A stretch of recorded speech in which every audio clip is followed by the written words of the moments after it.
चलिए तो circular flow of income chapter से नेक्स्ट टॉपिक डिस्कस करते हैं। इसके पहले हमने डिफरेंस बिटवीन माइक्रो और मैक्रो इकोनॉमिक्स इंट्रोडक्शन पढ़ा था।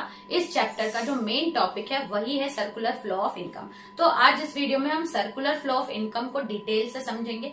इसमें से जो भी कंसेप्ट होंगे उसको मैं आपको अच्छे से समझाऊंगी। देखिए, इसमें हमको सर्कुलर फ्लो ऑफ इनकम पढ़ना है। अब टू सेक्टर मॉडल में पढ़ना है या सिंपल इकोनॉमी। देखा जाए तो अगर हम इकोनॉमिक्स की स्टडी करें तो सिंपल इकोनॉमी में दो ही सेक्टर होते हैं, एक हाउस होल्ड होता है और एक फर्म होता है। हाउस होल्ड जो कि फर्म को लेबर ये सब प्रोवाइड करता है, और फर्म्स जो कि बिजनेस करके goods and services house hold को प्रोवाइड करते हैं। लेकिन हमारे सिलेबस में तो सिंपल इकोनॉमी है। लेकिन एक बात बताइए, क्या सिर्फ बिजनेस चलता है और हाउस होल्ड कंज्यूम करते हैं? क्या इसमें सेविंग नहीं होती? क्या इसमें गवर्नमेंट सेक्टर नहीं होता? क्या इसमें फॉरेन सेक्टर नहीं होता? इकोनॉमी में तो सब चीजें जरूरी ना। गवर्नमेंट में हाउस होल्ड के साथ साथ firm plus banks plus foreign sector plus government sector, सारे सेक्टर जरूरी है। वैसे तो ये सेक्टर 4 सेक्टर मॉडल भी आता है, लेकिन क्योंकि हमारा सीबीएसई का सिलेबस आपको सिर्फ सिंपल इकोनॉमी के बारे में पढ़ाता है, तो सिंपल इकोनॉमी में आपको सिर्फ दो ही सेक्टर में पढ़ना है। एक आपको हाउस होल्ड पढ़ना है और दूसरा आपको फर्म्स पढ़ना है। अब ये सर्कुलर फ्लो ऑफ इनकम होता क्या है, पहले इसकी डेफिनेशन मैं आपको बताती हूँ क्या होती है, उसके बाद हम इसको डिटेल से समझेंगे। देखिए, डेफिनेशन एक बार अगर हम लोग रीड करें तो डेफिनेशन ये बोल रहा है कि ये circular flow of income, circular flow of income है, यानी कि इसमें आपको क्या पढ़ना है कि जनरेशन ऑफ इनकम। इसमें आप पढ़ोगे कि कैसे इनकम जनरेट हो रही है जब आप कोई चीज बना रहे हो, कोई चीज डिस्ट्रीब्यूट कर रहे हो उसके फैक्टर्स ऑफ प्रोडक्शन में, और फाइनली फिर वो वापस सर्कुलेट हो रही है। यानी कि आप कोई चीज बनाए और आप डिस्ट्रीब्यूट किए, उससे जो पैसा जनरेट हुआ वो वापस ही कंजप्शन पे लग के वापस, यानी कि वो पैसा ही गोल गोल गोल गोल घूम रहा है। जनरेशन वहीं पे हो रहा है, प्रोडक्शन वहीं पे हो रहा है, वहीं पे खर्चा हो रहा है। वो पैसा अगर एक ही इकोनॉमी में गोल गोल घूमे तो उसको हम सर्कुलर फ्लो ऑफ इनकम बोलते हैं। ये सिंपल इकोनॉमी, सिंपल यानी कि आपको सिर्फ दो सेक्टर ही पढ़ने हैं। अब मैं आपको डिटेल में समझाती हूँ कि कैसे ये पैसा गोल गोल यहीं घूम रहा है, और ना ही कोई पैसा यहाँ से सेव कर रहा है, ना ही यहाँ से कोई गवर्नमेंट सेक्टर है। ऐसा क्यों है? तो अगर हम दो सेक्टर मॉडल पढ़ते हैं तो दो सेक्टर में पहला हमारा हाउस होल्ड होता है, दूसरा हमारे फर्म्स होते हैं, टू सेक्टर।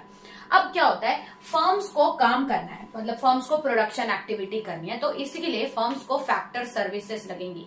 यानी कि फर्म्स को काम करने के लिए लेबर लगेंगे, फर्म्स को काम करने के लिए पैसा लगेगा, कैपिटल लगेगा, फर्म्स को काम करने के लिए एंटरप्रेन्योरशिप यानी कि स्किल्स, ये सब लगेगा। तो हाउस होल्ड क्या करती है, ये फर्म्स को लैंड, लेबर, कैपिटल और एंटरप्राइज यानी कि बिजनेस को काम करने के लिए अगर जमीन चाहिए, ये हाउस होल्ड प्रोवाइड करता है। लेबर चाहिए प्लस पैसा, कैपिटल या मशीनरी चाहिए, या एंटरप्राइज चाहिए, एंटरप्राइज चाहिए, ये सारी चीजें हाउस होल्ड किसको प्रोवाइड करता है, फर्म्स को, ताकि वो अपना काम कंप्लीट कर पाए। ठीक है। अब मान लीजिए फर्म्स ने कुछ बना लिया और ये जो हाउस होल्ड के लेबर थे ये इन्होंने मदद की।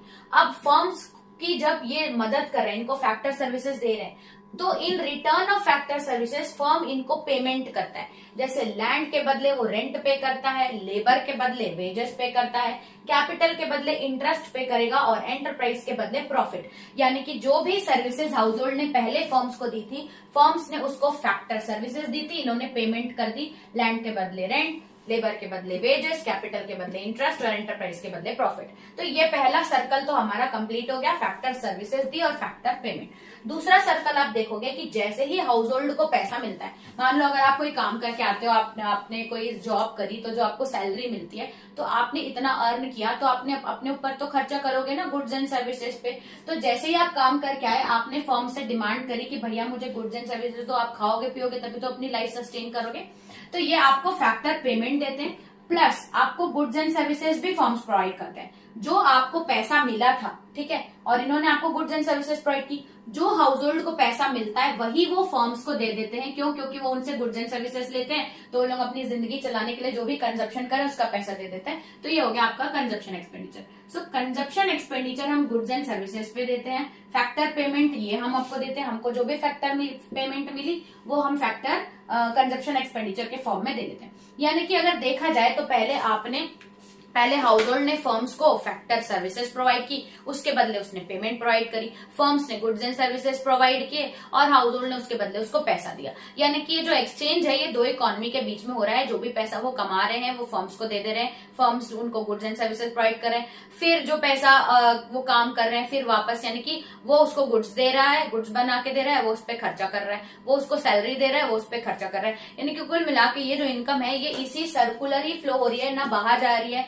यहाँ से कोई भी एक्साइज सेक्टर नहीं है, कोई भी ऐसा भी नहीं बताया गया हमारी बुक में कि वो लोग पैसा सेव कर रहे हैं, ऐसा कुछ नहीं हो रहा है, सिर्फ सर्कुलर फ्लो में ही इनकम घूम रही है। इसी कंसेप्ट को हम लोग बोलते हैं सर्कुलर फ्लो ऑफ इनकम, जहां पे दो फर्म्स के बीच में ही ट्रांजेक्शन हो रहे हैं, वही इनकम हमारी जनरेट हो रही है, वही हमारी खर्चा हो जा रही है। ये हमारा टू सेक्टर मॉडल है। इसमें आपको 3 फेज देखने को मिलते हैं। पहला होता है प्रोडक्शन फेज, जहां पे हम लोग इनकम जनरेट करते हैं, जैसे फैक्टर सर्विसेज देके ये प्रोडक्शन है, factor services goods and services बना रही है जहां पे इनकम जनरेट हो रही है। इनको फैक्टर भी नहीं, अब इनकम जनरेट हुई, ठीक है, पहला प्रोडक्शन हुआ, फिर इनकम जनरेट हुई, इनकम जनरेट, फिर इनकम डिस्ट्रीब्यूट किए, ठीक है, फैक्टर पेमेंट किए तो इनकम डिस्ट्रीब्यूट। अब जैसे ही इनको इनकम मिली, ये वो इनकम को अपने ऊपर खर्चा करेंगे, जिसको हम लोग बोलते हैं एक्सपेंडिचर फेज, डिस्पोजिशन फेज। तो ये इनकम जनरेट कर रहे हैं, खर्चा कर रहे हैं, इनकम जनरेट कर रहे हैं, प्रोडक्शन कर रहे हैं, खर्चा कर रहे हैं। तो ये जो पैसा है ये इसी वे में घूम रहा है। कोई पूछेगा 3 फेज होते हैं तो आप बता दीजिएगा, पहला प्रोडक्शन फेज होता है, इनकम फेज होता है, एक्सपेंडिचर। प्रोडक्शन फेज में इनकम जनरेट होती है, इनकम फेज में जब फर्म्स हाउस होल्ड को पैसा देते हैं, डिस्ट्रीब्यूशन ऑफ इनकम, और जब फर्म्स हाउस होल्ड खर्चा करते हैं, कंजप्शन एक्सपेंडिचर करते हैं, तो डिस्पोजिशन ऑफ इनकम। ये 3 फेज में हमारी सर्कुलर फ्लो ऑफ इनकम चलती है। अब एक बार फिर से ये सब समझने के बाद एक बार फिर से अगर आप डेफिनेशन पढ़ोगे तो क्या लिखा है, it refers to generation of income in the production process. Production process में जब हम लोग इनकम जनरेट कर रहे हैं, फिर वो इनकम डिस्ट्रीब्यूट हो रही है फैक्टर पेमेंट के फॉर्म पे, फाइनली इट सर्कुलेशन, फिर हाउस होल्ड के पास जैसे ही वो इनकम जाती है और फिर ये कंजप्शन एक्सपेंडिचर के फॉर्म में गुड्स एंड सर्विसेज पे वो खर्चा कर देते हैं। यानी कि देखा जाए तो कुल मिला के इसी तरीके से हमारा इनकम जो है वो फ्लो हो रही है, इसी को हम सर्कुलर फ्लो ऑफ इनकम बोलते हैं। अगर आपको समझ में आ गया होगा, आप इजी लैंग्वेज में सर्कुलर फ्लो ऑफ इनकम क्या है आसानी से एक्सप्लेन कर सकते हैं। डायग्राम अगर आप ड्रॉ करेंगे तो आपको ज्यादा मार्क्स मिलेंगे, क्योंकि जैसे ही अगर कंसेप्ट अगर क्लियर होता है, आप डायग्राम के थ्रू शो करते हैं, आधा थ्योरेटिकल लिखते हैं तो अच्छे से समझ में आता है। और 3 फेज के नाम से भी एमसीक्यू पूछता है, इसको भी आप कवर कर सकते हैं। तो चलिए अब इसमें इस चैप्टर के नेक्स्ट टॉपिक पे जाते हैं और रियल फ्लो और मनी फ्लो में क्या डिफरेंस है ये, और स्टॉक और फ्लो का कंसेप्ट देखते हैं, जिससे हमारा ये चैप्टर कंप्लीट हो जाएगा।